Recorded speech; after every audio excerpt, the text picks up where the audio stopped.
Thank you for joining here today.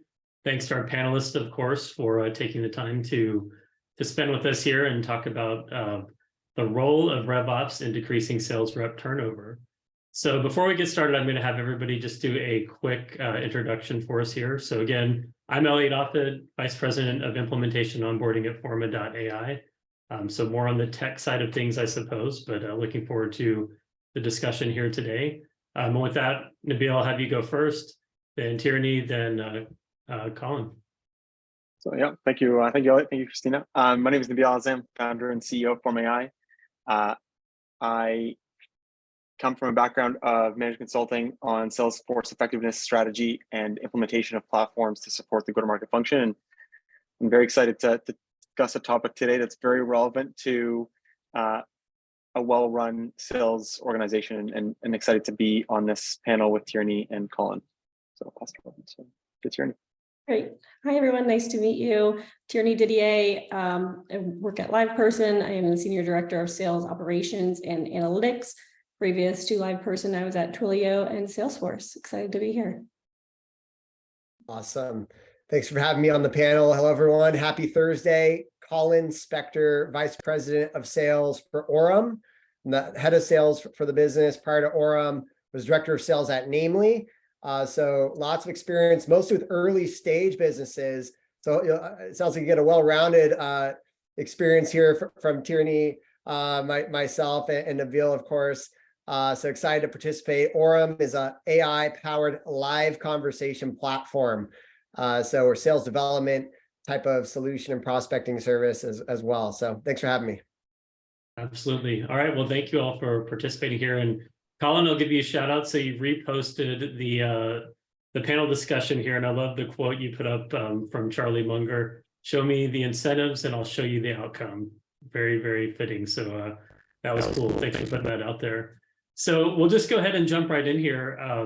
So a couple of things. So saw a quote recently said, good companies invest in customer retention, but great companies invest in employee retention.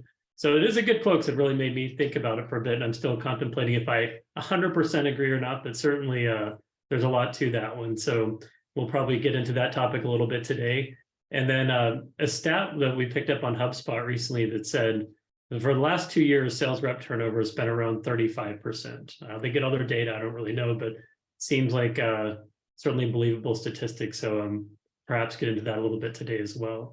So the first question I'd like to put out to the panelists. So when you think about sales rep turnover, where do you all think companies tend to miss the mark? Why is turnover high in those organizations where it is? And we'll just start out with you, Colin, and pulling on some of your experience to get some thoughts on those topics. Yeah, like sales rep turnover is, as the head of sales, it always hurts, right? And you either win or learn, as they say. And I've boiled it down in my career and talking with peers. You really look at a few questions, right? You look at, do we hire the right person in the first place? Did we properly enable that person? So like you answer the first question, yes or no. Was it a mishire, right? Because either way, we failed this person, right? So do we fail something in our hiring process that we failed to test and screen for, something that made it reduce the risk that they weren't going to work out in that role that we wanted them to sit in, right? So do we hire the right person? If we believe we did hire the right person, we didn't work out, then the next question we ask is, did we enable them properly, right? Did we set them up for success with enablement and training? So if we are confident we got the right person on the bus, did we enable them properly and efficiently? And then the third question is like, all right, well, we got the right person on the bus, we trained them correctly. Did we feed them with the right type of pipeline and opportunity to be successful? And so it typically boils down to those three in my experience, right? It's like, we got the right person on, we enabled them, we fed them. And of course, a big topic for this panel is the comp plan and incentive plans, right? So you need to make sure you're incentivizing them correctly. But really, in my experience, it boils down to those three. And the sooner you can pinpoint which of those three, the sooner you can make adjustments to your process, whether your hiring process, your enablement process, how you're scoring your accounts, your pipeline, your ICP. And I think it'll vary based on the stages of business. But yeah, that's typically how I think about any kind of rep attrition that's regrettable, especially. Yeah, no, it makes a lot of sense. Just summarizing, it's really, do we hire the right person? Do we give them the right tools, enable them correctly? And then do we reward and give them the opportunity to earn and achieve in the role? Definitely makes sense. Tierney, anything you'd like to add or other thoughts on this topic?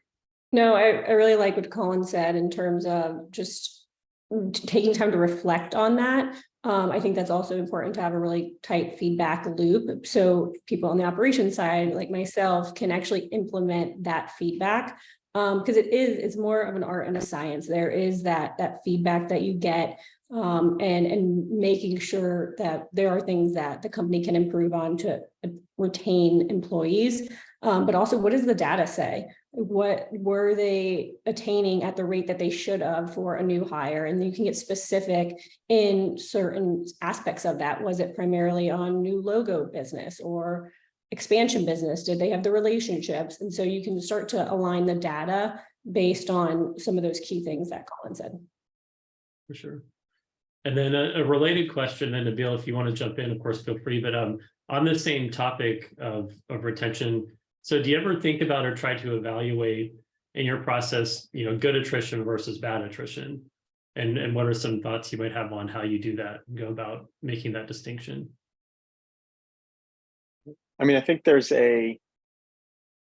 on that one, we talk about most organizations measure their rep attrition rate, and they take a look at rep attrition and are they within the bands of what's normal, which you're expecting in the role of in a role that is so performance measured.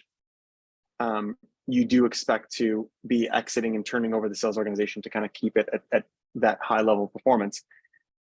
So the metric that we like to use, though, is the attrition rate of high performing reps, or reps that have been enabled to kind of meet, I think, the criteria and the structure that Colin just went through. And if a rep meets all those criteria, we've enabled them, and we're getting turnover there, it's a sign that something needs to be fixed, and relatively quickly, given the productivity of high performing reps relative to the average is quite significant to the business.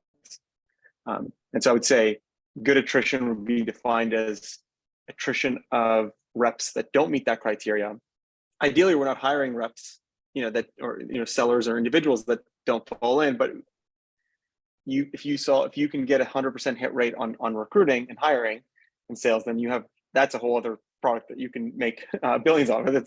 So there's an element of how do you ensure that you create and maintain a high performance culture. Good attrition would be attrition of reps that don't meet that criteria. Bad attrition is when we're failing to retain the reps that are actually driving the biggest productivity for our business. Yeah, absolutely. It makes sense. And I don't know, Colin or Tierney, any other thoughts on kind of differentiating and how you think about that? Yeah. So, I think Nabeil really hit it. Like, and this is key in any high performance sales organization, and it's setting the standard of performance, right? Like, what are the KPIs that we're holding folks to, right? It's like, all right, you're at a certain stage where you've gotten product market fit, you've seen what the breadcrumbs of success look like. Ideally, those breadcrumbs start to turn more into guardrails, and you could start to scale your sales organization, revenue organization. And so what ramp time could and should be, what win rate and productivity can and should be, number of meetings, number of activities, number of deals, average discounting, average sales price. And then once you set those standards of performance, you can hold people accountable, and you can ask your managers to hold their reps accountable, right? So then going back to the 3 questions, where you're looking internally, and if you've answered like, look, we hired the right person, they went through the training everyone else that had success here went through, and we fed them the same level of scored accounts from the same channels the top people went through, then we got to look at the productivity metrics, right? But setting the standard, I think where many sales organizations start to maybe flounder is like, what are those KPIs? And adjusting those KPIs as your market changes and the type of rep and profile you need change. Like, we're seeing a lot of folks go from needing order taker type of reps to needing more hunter type of reps, or having to go more outbound now. The marketing well starting to drop. So you have to go back and readjust the standards as well as your business grows and flexes with the changes. No, good points here. And Tierney, I don't know, any on this topic, or I can take us to kind of another drill-in area. Yeah, I think just to double down on that, it's clear expectations, just KPIs with clear expectations. So something kind of related to this, and to get into one of the, talked about hiring, onboarding, setting the right sort of expectations. So in the onboarding process, anybody have thoughts around like what kind of best in class onboarding looks like, some of the key elements that you think are important to have in that process? So this is an interesting one for me because I think, and it ties to another point that we were talking about earlier around, comp obviously, and giving them the right opportunity to win is very critical to, if I think about an employee joining an organization, they're joining an organization, they want to feel like the work that they're doing is meaningful, and then two, that they're getting rewarded for that. And you can talk about the work they're doing meaningful and what that means, but at the end of the day, in the world of sales, compensation is a big part. But a lot of sellers and the profile of sales reps, it is a more competitive by nature profile. And so it's winning is a part of the equation that you need to factor in. And I think one of the things that during onboarding, we see as a gap in a lot of organizations is, how do you create a culture where you can give a newly onboarded seller the opportunity to have quick and small wins throughout their onboarding journey, such that you're actually building up the confidence as they get more and more ingrained with the culture of the business, such that by the time and by the way, those wins have to be tied to activity that likely produce better outcomes when they're fully onboarded. So it's not like you just want to give them wins for no reason at all, but you're building that confidence. You're getting them on this journey of being ingrained in the culture of winning comes first and high performance. And we see that often where you bring in strong performers, they actually lose confidence in themselves through the onboarding process. And now you have to rebuild that high performer in a competitive nature. And then they don't feel as good about themselves. They don't feel good with the livelihood that, they're, and the meaningfulness to the work that they're doing. So that's one thing that I think is a great opportunity to kind of build that into your onboarding process. I would also say coaching as well. Like there has to be a really good aspect of coaching and teaching the onboarding reps that something new. Like, yes, giving them low-hanging fruit to build up their confidence is definitely critical. But what does their ongoing coaching look like that they're going to get from the company, from their leader, from their skip level, etc., that they feel like they're constantly going to learn something at the company, which I think is also really important. Yeah, I mean, just a double click on what both Nabeil and Tierney shared. I'd say, to Nabeil's point, you gotta get them some early wins and get them excited, and setting up a ramping plan where there are certain like initial objectives, right? And so like in our plans, like we have an MBO around pipeline for AEs, like they have to generate a certain amount of pipeline to set them up for success in the following quarter, right? And then you need to publicly celebrate the rep when they hit that pipeline. It's like when you join back in the day when you maybe went to karate, and like, they try and give you that first stripe on the white belt, like I think in the first month, to keep you motivated, right? And like, all right, like I hit the first milestone, but then like the belts progressively get more and more challenging, years and years to get to that next level. You need that with your early hires. You need to publicly celebrate when they hit those milestones so they know, all right, I'm on the right track. And within onboarding, to Tierney's point, the coaching, you need to coach them and emphasize to them who they should mirror and follow for the different parts of your sales motion so they can see what good looks like.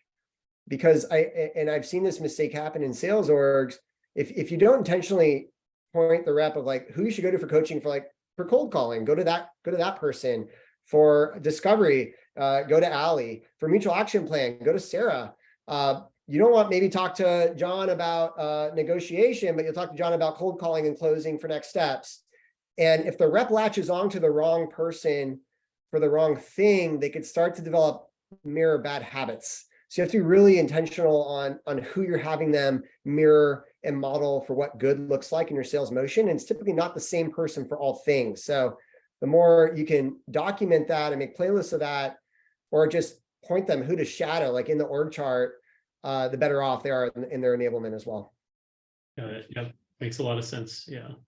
Yeah, you kind of hit the follow-up question I had for you here, Colin, was around, you talked about KPIs and that being an area that companies tend to struggle with a bit in setting up the right programs for their reps, but it almost sounds like there's a separate set of KPIs for the onboarding process versus, once reps are fully onboarded and running in their roles. Sounds like that's a practice you have in place already.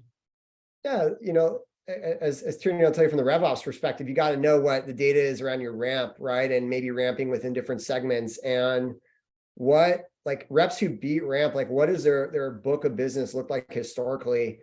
And you got to be grounded in the data there. So when you're trying to like scale up and hire new classes of reps, you're doing it thoughtfully, right? Like, I think a mistake that a lot of like hyper growth companies can make is, okay, we did the quota math, let's just hire more reps and we'll get the same result. But if you're not grounded in what it takes to get those new hires successful within the time frame you need, then your forecast is going to miss, right? Like, maybe you're forecasting they're going to close, 50K in the first 3 months, but maybe it actually takes 6 months. And the reason reps took, were able to close 50K in the past was they got handed deals from a manager that got promoted or something like that.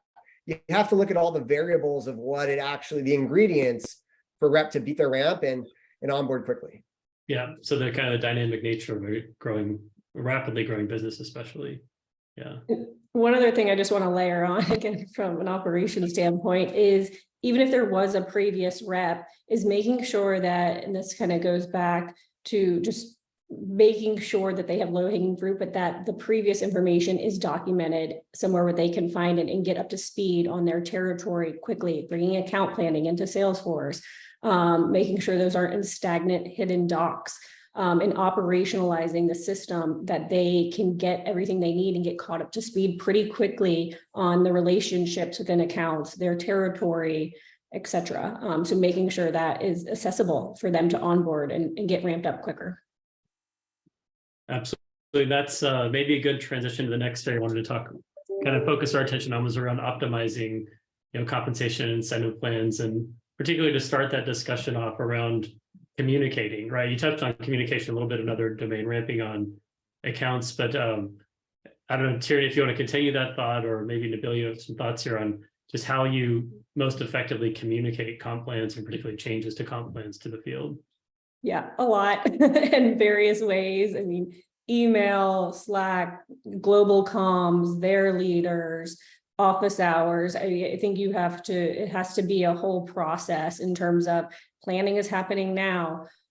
This is when we're doing discovery. This is when you'll find out the information on comp plans. These will be sent out. This is the grace period you have, and making sure that there are touch points along the way, and even training the trainers and making sure the sales leaders understand the ins and outs, and they're helping guide the reps through understanding the comp plans, where to go for questions, and keeping that dialogue open. I don't think you can over communicate it. I think I would err on the side of a more communication and just being very transparent with timelines. And if there are changes, which there usually are, just putting that out there and making sure that people are aware of the timeline changes, et cetera, and what they can expect at each phase, and where to go for questions.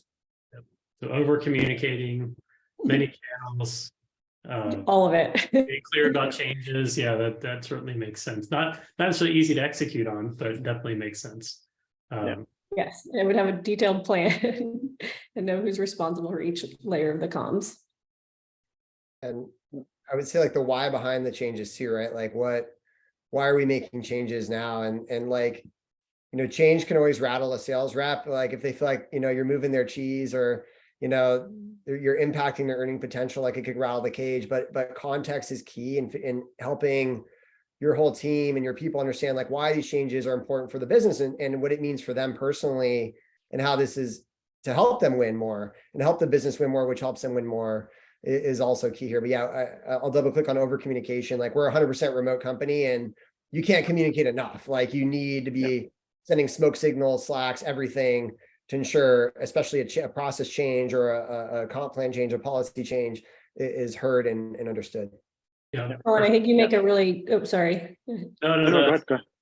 I think you make a really great point too, is you have to put in there that this is not being done in a black box, and that there are representatives offering a voice of the field and taking in that feedback and discovery, because it can't be one-sided with operations and finance, just calculating numbers. Like there really has to be a ton of discovery that goes into like what worked, what didn't, talking to reps and understanding how they felt and what their point of view is to make sure that the output is not something that has to be changed.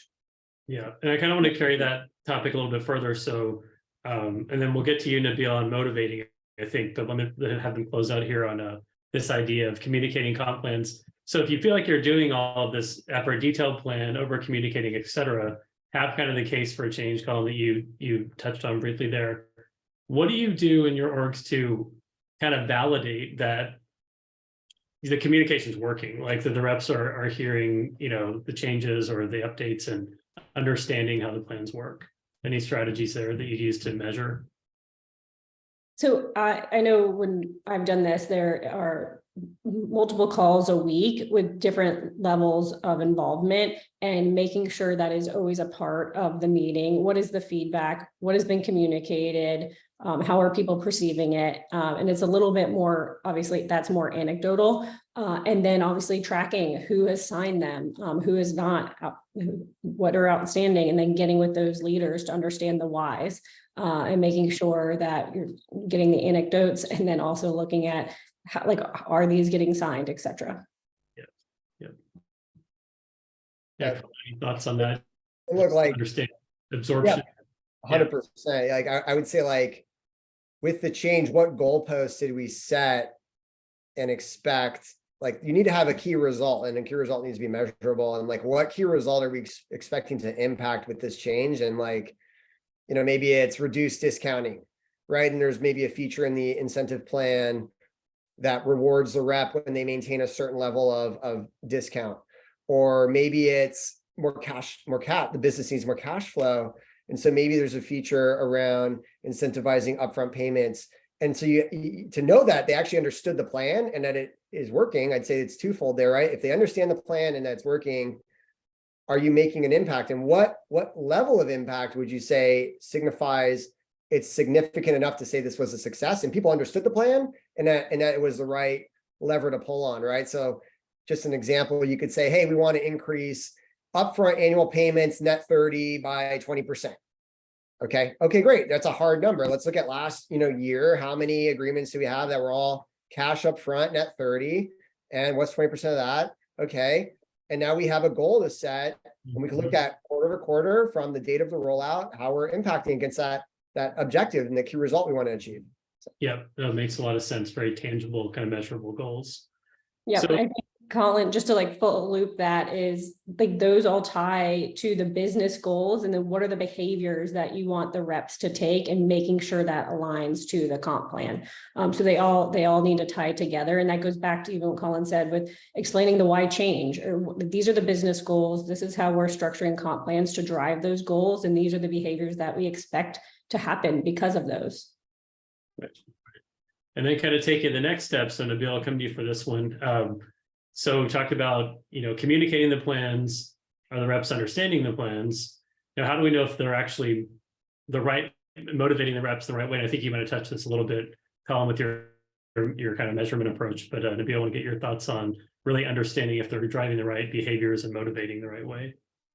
Yeah, and maybe just before I do that, I'm going to step back a little bit to kind of tie it back to like the retention component and from a rep attrition perspective. I mean, the reason why comp is so closely tied, and we see it from a seller and sales team perspective is, the framework that we think about is when you have an employee in an organization, every day there are debits to the account of their happiness at working at the organization, and there are credits. And when we roll out a new great policy, when they come to work and the culture is great and they interact with people that they're fun to work with and make them better, that's another debit. When we make a change, people don't like change. And when you change a comp structure, when you change a process, those are credits, and they can, like we are, or credits or debits, depending on what you're looking at the financial statement, but you're effectively, you're crediting that account and you're taking it away from a perspective of now that is hitting my desire to work there. And I think there's an element of, with every change, you have to recognize that you are going to impact that ledger on an individual level.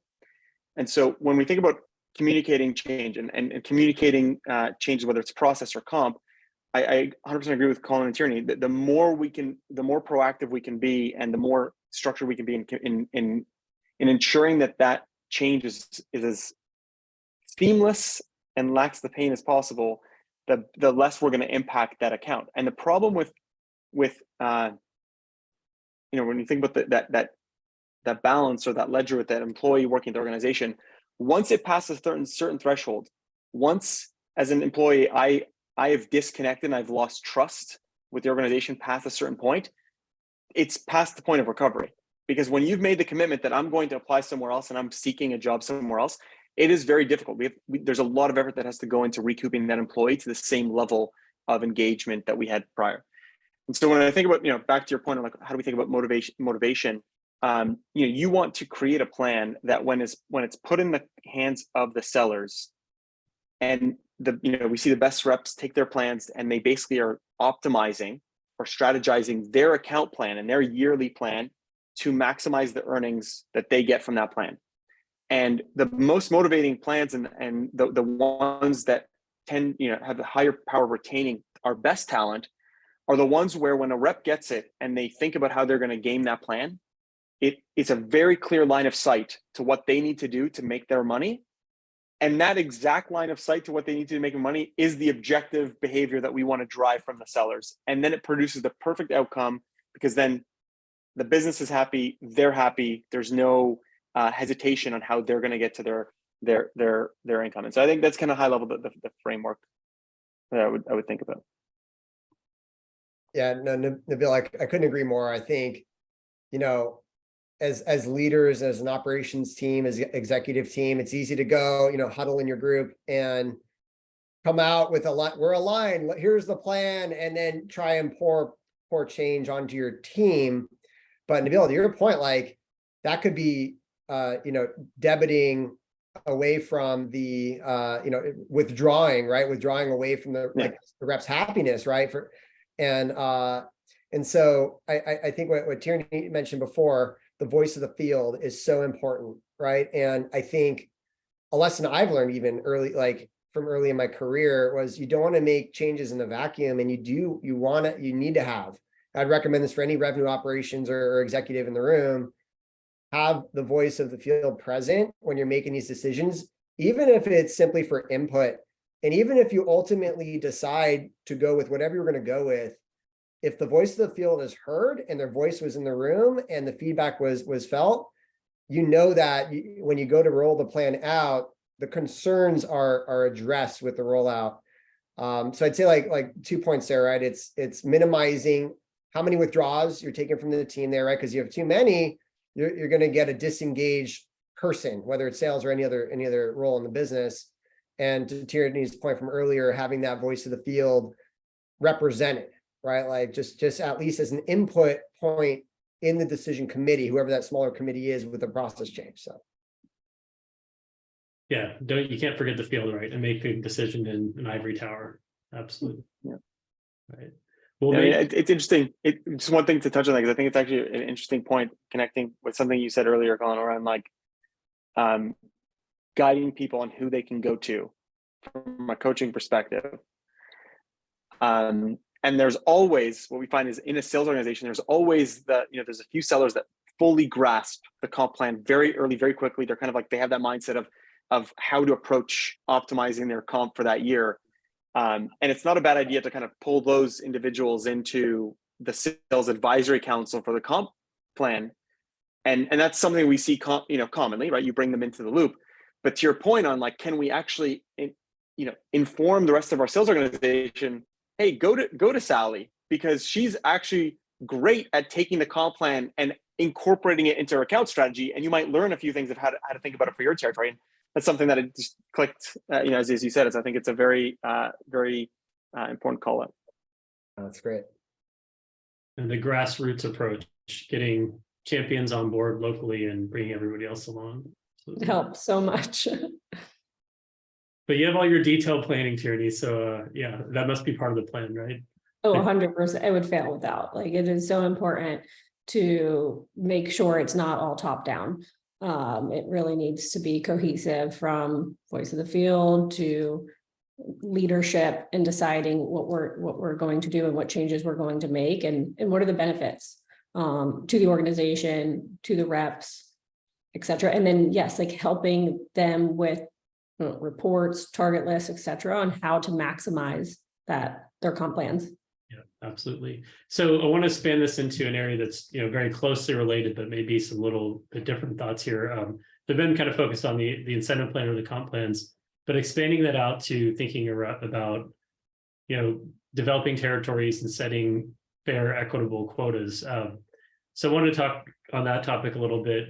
So maybe first, just to level set, Colin, Tierney, perhaps a little bit about how your organizations are involved in that process, and then and then let's tie it back to the thoughts around retention and how you use those levers around territory assignment and quota assignment to drive retention. So yeah, we can go, I don't know, either of you or. Sure. Yeah, I'd say like it's evolved, as the business has scaled, right? So like, for context, like I've been with Orum since it was a bootstrap company. I was head of sales, but really I was an AE, SDR, head of sales. Now we have a full RevOps team, finance team, HR, everybody, right? So I think depending on what stage you're at, it may vary the resourcing you have to build compensation plans. So I'll speak from like, there's some in the audience that are more early stage. When you're trying to figure out product market fit in the early days, you're trying to drive incentives around winning healthy logos, right? And so like being fully involved in that and monitoring that and changing them even quarter by quarter, sometimes month over month, throwing spiffs to drive certain types of deals, certain types of logos, paying accelerators for winning earlier in the quarter versus later in the quarter, getting blood in the water, right? When you're really an unknown brand, your comp plans tend to be the most juicy. And there are some reps out there who just love to join early stage. We're figuring out PMF, product market fit, because the comp plans tend to be the most ludicrous. Like, because when you figure it out and you win the right deals, they go nuts. And I'd say like what changes is you start to, as you raise venture capital and you start to build your financial model and forecast with the board, you come from a more bottoms up and aspirational goal and you start to get more rooted in data. Like, okay, like we know we have product market fit. We know what good looks like in terms of a customer base, at win rate. And then you start to set quotas. And what we did is set quotas based upon a multiple of on-target earnings. So, in the early days, it wasn't necessarily quota, it was like aspirational goals, and it became, hey, a multiple of on-target earnings. So, if you're an SMB, let's say you're 100K, rep, OTE, we did a 3X multiple and you had a 300K quota for the year. And if you're in the mid-market, you had a 4X multiple. If you're in the larger market, you had a 5X or maybe even a 6X multiple because you're whale hunting and your deals were, 6-figure average ACV. And so you start to look at the data. In the beginning, it could be a little bit of, you're trying to figure it out from the early days of the company, from the data you've captured, what is realistic, and then look at your segments, look at the benchmarks within other similar companies to yourself. And then from there, you can start to make a holistic, decision based upon what the actual attainment was in each segment. What does a good book of business look like for the reps? What target customer acquisition cost are we looking for with the upfront cost of capturing a deal, with the SDR overlay, the manager overlay, the sales rep overlay, the VP overlay, and the marketing costs from ad spend and everything there, pre-sales. So it varies depending on what stage you're at. I would say for us at this point, it's a combination of myself, RevOps, finance, aspirational like executive goals with the board that really drive the comp plans in its current state. I'd be curious to hear when you're at a company like LivePerson stage, how they think about it, and also Nabeil for you as well. We're a Series B company for context at this point. So I can go. Myself and the team own territory carving for the whole company. And I'm going to take a little bit of a different approach, but to me, it's more important to give AEs ownership over a territory. Are they a new logo? What vertical do they have, so that they can be the expert in that territory? And it just makes it even better for the customer or the prospect, because they will be speaking that language based on the territory or the segment. Are we focused on new logo acquisition or expansion, and giving them ownership over a vertical within a certain region, et cetera. So to me, the carving is really important. And even if it's, more, one rep to multiple territories, making it very clear based on data and Salesforce, what they own, so they can be strategic about those conversations with prospects and customers. So that's going to resonate. If they're hopping from retail to financial services to healthcare, it's going to be harder for them to come up with a talk track that is going to win for the various industries. And so I think it's really important to have guardrails and rules on ownership and territories, so that that rep can become the owner of that patch, which is going to make that message resonate better with prospects and customers. And Bill, do you have some other thoughts on this topic, territory and quota equitability? Yeah, I mean, I think there's the part of kind of going back to the framework that Colin laid out earlier, the opportunity, right? Giving, like, ensuring that we give the right pipeline and the opportunity to the end seller is very important. And if you think about territories and quotas, I mean, how do we even know who a good performer is? If we're not confident in the way that we're setting territories and setting quotas, then you actually don't have confidence in who the right performers are, and ultimately the comp plan is not going to be as paying the right individuals for the performance that it should be, and we have all kinds of impacts on rep retention. It's interesting to hear kind of the framework of, like, the earlier stage to the later stage organizations, and you scale. And I think that the element between Colin and what Tierney touched on is, as you continue to scale, what we typically see is sales organizations have not just sales organizations, every organization within a business starts to specialize and specialize and specialize.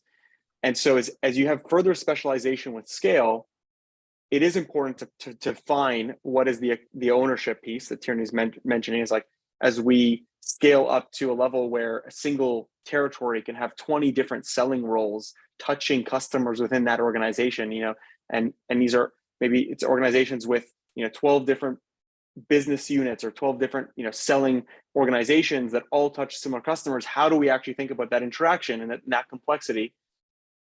But as you get to that level, you now have a much harder job of setting quotas and setting territories, because to balance at that level of scale becomes a bigger problem. At the earlier stage, it's the relative balance, the amount of opportunity that may sit within a single opportunity, within a single territory, is easier to distribute. But then I think that the challenge, and Colin, would be interesting to get your perspective on this, is at that stage, it's more refining what is the IC piece, because I don't want you focusing on everything, because then you're focusing on nothing. And so the problem there actually starts to fit less in the territory and quota side and more on the coaching and enablement, versus, again, the larger scale. I give you a territory. That territory might only have 20 customers and very specific products that you can sell into it. So you have full ownership. You know exactly where to target and where to sell into. But the difference of 20 versus 25 accounts in the territory next to it could be massive, and that becomes the challenge. So I would say all of this back to, we need to have a good understanding of good performance. The only way you do that is if you have a good idea of what you've actually allocated out. Yeah, no, Nabeil, I so much appreciate that. Yeah, I think, it's interesting to hear where Tierney's at today with her team, and, at a scale where you're getting vertically focused, right? And I think, that is a natural progression, right? Or even like some folks are down to the zip code and vertical within a zip code. You get to that level where you have, hundreds of reps, thousands of reps, right? And that's great. All right. I mean, it means you figure out a way to divide and conquer. And so I've always heard this old adage, but again, I'm an early stage guy. I've never worked at a big co for, like a huge company, like that the rep makes the territory, right? And so, I mean, for context, like at Orum and even at Namely in the early days, like we literally took a map and then we just drew a line. We're like, all right, you got this, these countries or states, and you've got these countries and states. Good luck, have fun. And that was it. And you know, as Orum progressed, we started to look at, okay, well, now we know, like, there's some patterns of what a good high LTV customer looks like, where like they've got a high lifetime value, they've renewed with us, they've expanded with us. Let's create a score in our world that we know it and move to accounts. So it's not about where they're located, it's about who the business is and then who the personas are in those businesses. And so we moved to an account-based territory, and we're scoring accounts, and we're just looking at impact that score all the time with intent data and champion tracking and like any other signals to tell the reps where to go shoot and shoot more accurately. And so, you know, that way they're not spinning their wheels, right? Whereas in the early days, like you said, you can't boil the ocean. So you still want to figure out like an initial focus. And I'll say it namely, which was an interesting experience. We're a payroll company starting out in the one of the most crowded markets. Everybody has a payroll provider, but we started out just saying we are the best payroll company for media and advertising companies, period. We're not, and you know, and we wound up selling to like others. We sold to some schools and we sold to some other businesses, but other competitors came in as the focused, we're the payroll company for schools. We're the best HR, you know, performance management for cybersecurity. And so, you know, I think like especially in the early days, getting maniacally focused on who you serve and serve best, it helps. And then you start to expand the tangential, like the market right next to you and next to you and next to you. And then, you know, ideally you've done it so thoughtfully, you know, you get to a level like Tierney, right? And you're like, all right, now we need reps to get so focused on the persona they sell to, like you are the manufacturing sales executive. You know everything about manufacturing businesses, their pains, their challenges, not just manufacturing, but a specific type of manufacturing, right? So it's interesting evolution here. Yeah. And I will say that all the things, Colin, that you talked about with like intent and, you know, just even all the data points on how they should be targeting is just as relevant at LivePerson, because there's so many accounts and they need direction on where to focus, and then even going through a tiering process within their accounts so they can strategically work with their SDR, and marketing is aware of our top targets. That is also important, so we can, you know, do it from operations standpoint, but then again, what is the rep's point of view and who their targets are, and how does that equate from when they're tiering their accounts to other patches? So I want to ask you a question kind of related to this topic around kind of getting back to the rep focus and retention to some degree. But what are your thoughts, and maybe Tierney will just stick with you, then come back to Colin, maybe if you have anything to add, on the level of transparency, right? So when you're developing the quotas, you're setting the territories, you know, that tends to be a pretty involved analytical process, and to make some assumptions, et cetera. What are your thoughts on how much of that you share? And it's obvious and sometimes not very easy to communicate, to be really clear, right? To at an individual level, how you got to the number you got to. But what are your thoughts on how much and how far you go with trying to create that transparency? Yeah, I always err on the side of more transparency. I think it just builds more trust. I think that there's less confusion when you're transparent. And for example, when I rolled out territories this year, I made them all visible within every account, and Salesforce was very clear as to this is the territory. And then there's obviously reports on tiering, which ones have account plans, which ones have opportunities. So it's all very transparent, and it's almost impossible to get them totally equitable. But there might be, you know, even with better reps, we're giving them maybe a harder patch in a new market that we're breaking into, et cetera, because we know that they can grow it. And a lot of that also comes with the conversations with the sales leaders. And they're a lot of times making that decision in terms of ownership based on how they feel about the rep. So again, it shouldn't be done in a black box. It should be something that there's a ton of discovery that goes into it, a ton of communication. And so when it comes down to actually rolling things out, it's very clear as to what the territory is, how the decision was made, who was involved. So there's less, you know, to overcome. And if there is, then there is that feedback loop. Yeah, I think I agree. Like transparency is ideal. Where we've seen the interesting part is, so you have this quota setting approach that you build out, and you can do a bottom up and then tie back to the top down and get it rolled out to the field. So you do this quota setting approach where you're doing this bottoms up build up. To share at the account level has its pros and cons. Pros is you get immediate feedback in terms of like, you almost can use that data to guide the sales team as to where we think potential is across the account base.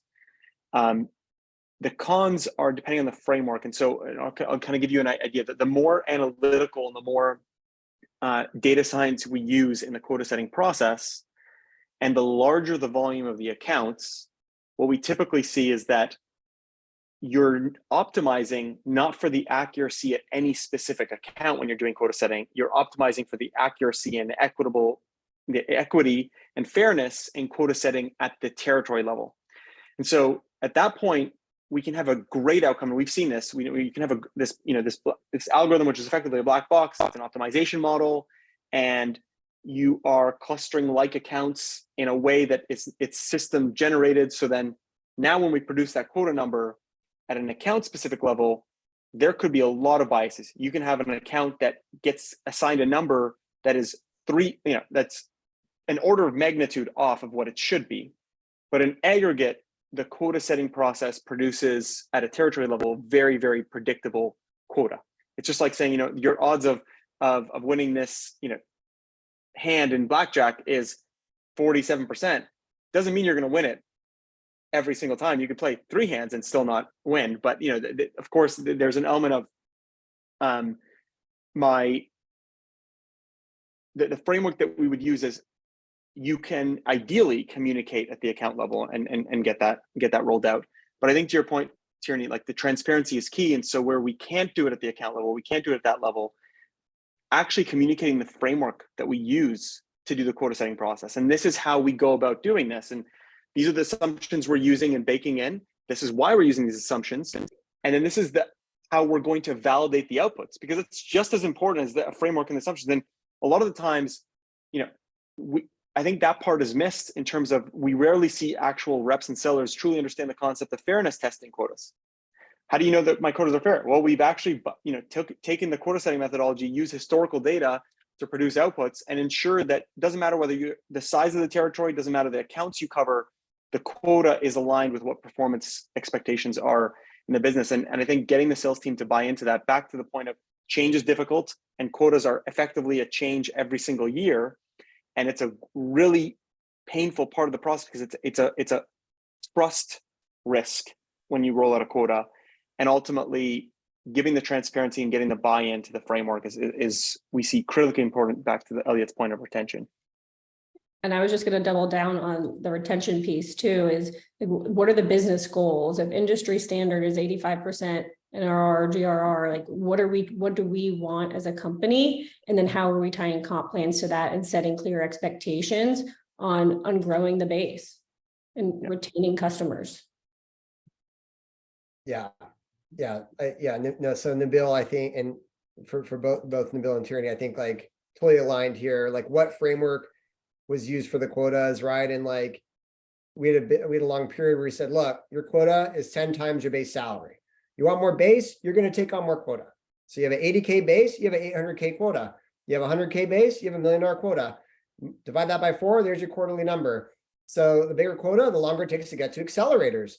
And it gave the rep power to look and do the math of like, all right, like, should I go ask for more base? It means like I increase the risk of me not hitting the goal and potentially going on a PIP and that whole endeavor. Whereas it's like, all right, like, you know what? I actually love to keep my base lower because I freaking go nuts in accelerators and I take a 160K OTE and I'm making 700K.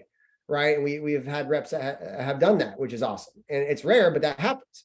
And knowing that's possible, right, and showing reps like what's possible with your comp plan and the way to think about it, makes it easy. I'd say like in terms of territory planning and even in compensation planning, like having principles, like you mentioned frameworks. I agree with frameworks too, but principles, like what are the principles that are guiding us to decide the design of these rules of engagement and these territories and this plan, right? And so we've come out with our principles on territory management, like just as an example, where we say, hey, we have a freshness principle, we have a continuity principle, and we have a fairness principle. And the plan must meet these principles, and the rules of engagement must adhere to these principles. And so the reps understand when a rule's in place that they had X time to break into account before they lose it, that X time to take an opportunity from stage 2 to stage 3 before they need to close loss at, and they have X time to break back in, right? Like there are principles guiding these decisions, and they're not made just like throwing darts at a dartboard.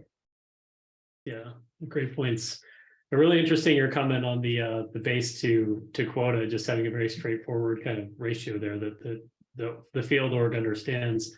So kind of carrying that point a little bit more, Colin, because you sort of answered it, but I'd like to get more spin for you on this.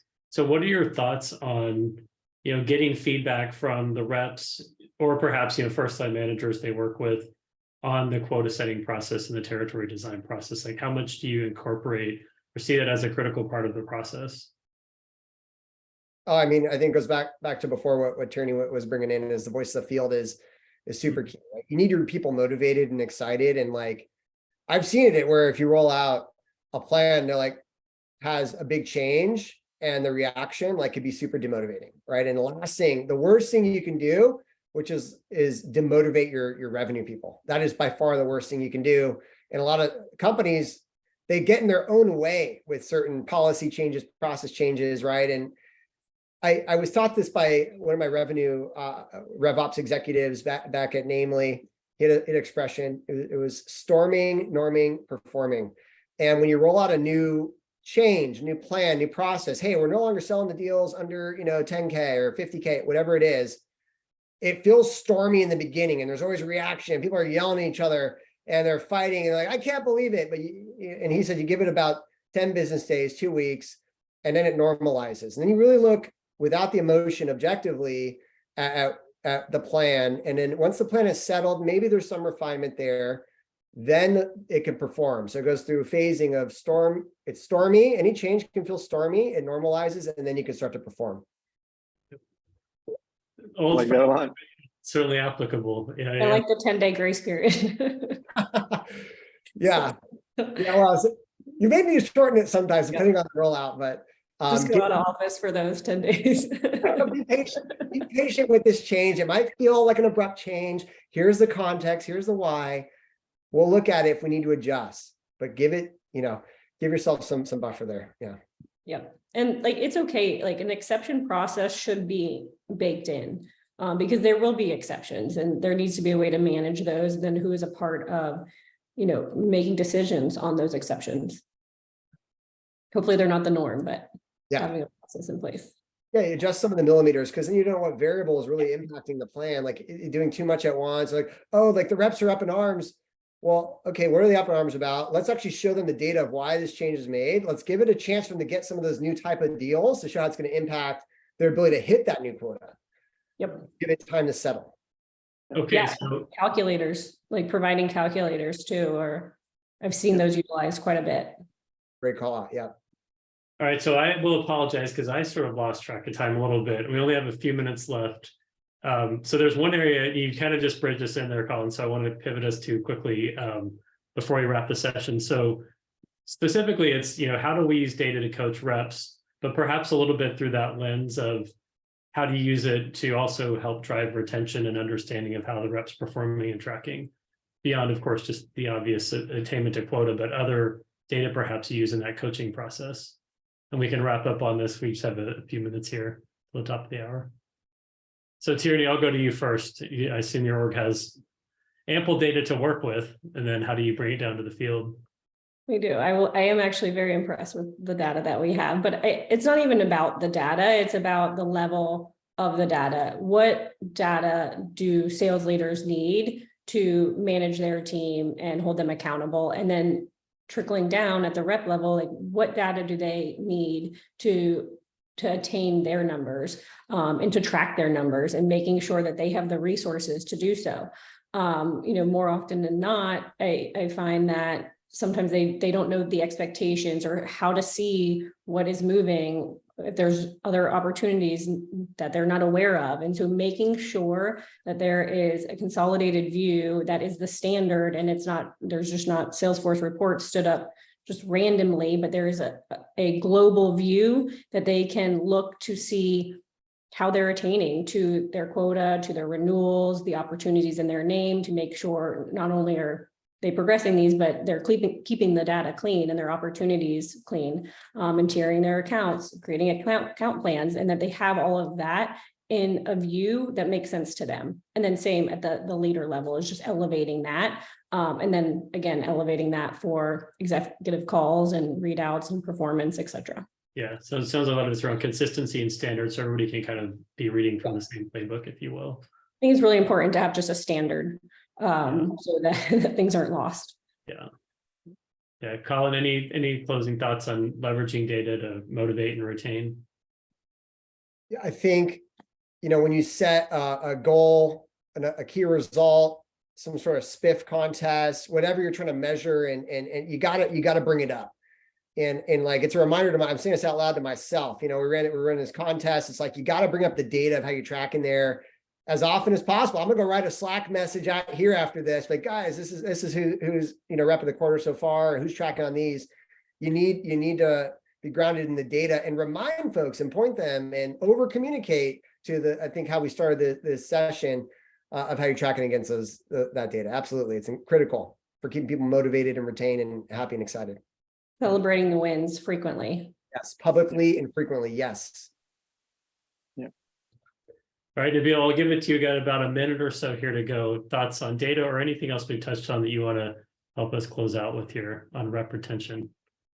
Yeah, I mean, I think I know it's funny because the topic is very broad, right? How do you improve rep retention and it's clear that all of these things tie into it, right? The way we set quotas, how we onboard, and how we measure and track. And I think, to me, it just goes back. There's a lot of themes here that tie back to trust, whether it's the data that we're actually showing to track and give wins, and to the path to their livelihood, which is their comp and their quota.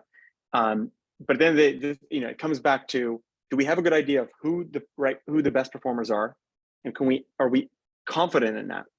And then from there, it's carving a path for them to, see the light of their livelihood and making the earnings and how they're going to get there. And then being able to track that and reward and showcase that to the broader sales organization, given the competitiveness of the field. And, if we do each of these properly together, I think you get to a great outcome where you can retain your best performers going forward. Absolutely. Well, I know we're on time here. I'm sure others have things to jump onto, so we'll just wrap it up again. Say thank you, Colin, Tierney, Nabeil, for your time here today. And hopefully those listening got some good takeaways to bring